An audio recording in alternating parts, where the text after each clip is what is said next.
डराना, धमकाना, ट्रांसफर की धमकी देना, ये सारी चीज़ें करेगी। वो सारी चीज़ें हमारे संज्ञान में है।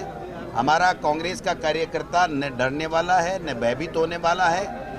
और जनता के मुद्दों के ऊपर कांग्रेस पार्टी 10 महीने से लड़ाई लड़ रही है और इससे पर्ची सरकार को घेरने का काम कर रही है। तो हमने ये सारी रणनीति बनाई है और पहले से हमने सीनियर कोऑर्डिनेटर बना करके, चुनाव इलेक्शन प्रभारी बना करके, प्रदेश कांग्रेस कमेटी के बना करके, अग्रिम संगठनों ने अपने इंचार्ज बना करके हमने पूरी तैयारी कर ली है।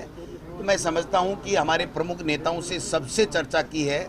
सातों में भंवर जितेंद्र सिंह जी, सीपी जोशी साहब, हमारे तीनों एमपी साहिबान, मुरारी लाल मीणा जी, हरीश जी, हमारे ब्रिजेंद्र ओला जी और बाकी सीटों पे भी तमाम जितने भी जिला अध्यक्ष है, प्रदेश कांग्रेस कमेटी के पदाधिकारी, जो जिम्मेदार लोग, जो सीनियर ऑब्जर्वर वहाँ गए, उन सबसे चर्चा करने के बाद में हमने एक रणनीति बनाई है। और उस रणनीति के तहत इस 10 महीने में इस राजस्थान का जो बेड़ा गर्क करने का काम इस भारतीय जनता पार्टी की पर्ची सरकार ने किया है, वो लेकर के हम जनता के बीच में जाएंगे। केंद्र सरकार की 10 साल की विफलता लेकर के जाएंगे।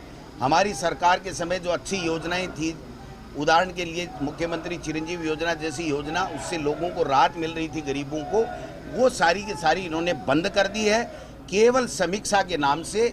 और ईडी, सीबीआई, इनकम टैक्स की धमकी के आधार के ऊपर ये लोग बाग राज करना चाहते हैं। भ्रष्टाचार इनके सब जगह व्याप्त हो गया है और जितने भी ट्रांसफ़र हुए हैं उसमें भ्रष्टाचार की बू आ रही है। ये सारी जनता जान चुकी है। जनता ये कह रही है सरकार चला कौन रहा है, चल कहाँ से रही है, इसका कंट्रोल कर। एक उदाहरण देकर के मेरी बात समाप्त करूंगा कि करीब करीब 40 करोड़ रुपए इस विदेश यात्राओं के ऊपर मुख्यमंत्री जी, उप मुख्यमंत्री जी, ब्यूरोक्रेसी के ऊपर 40-50 करोड़ रुपए खर्च कर दिए। 1 रुपये का इन्वेस्टमेंट ये लेकर के नहीं आए। पहली बार देखा है कि कोई विदेश जाकर के न्योता देकर के आता है, उसके ऊपर स्वागत कराता है और मुख्यमंत्री के स्वागत में 50 लोग नहीं आते हैं।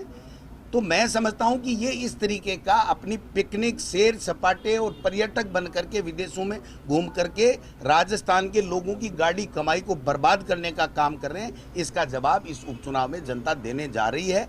एक बात आप और पूछोगे, हम 7 सीटों के ऊपर हमारी तैयारी है। हमारे कैंडिडेट हमने तय कर लिए हैं, बात कर ली है। जो भी आला कमान को हम प्रस्तावित नाम भेजेंगे, पैनल भेजेंगे, उस पर चर्चा कर लिए। किसी तरीके का कोई गठबंधन किसी से हमारा प्रदेश लेवल पे नहीं है। हम 7 जगह चुनाव लड़ रहे हैं, ये बात भी हम लोग क्लियर करना चाहते हैं। और कोई बात हो तो आप पूछिए। 100% हम लोग 7 जगह चुनाव लड़ने जा रहे हैं। अब पार्टी आला कमान कोई निर्देश दे, कोई फैसला करे, वो फैसला किसी भी समय कब भी करे, उस पर तो हम बंधे हुए हैं। बट हमारे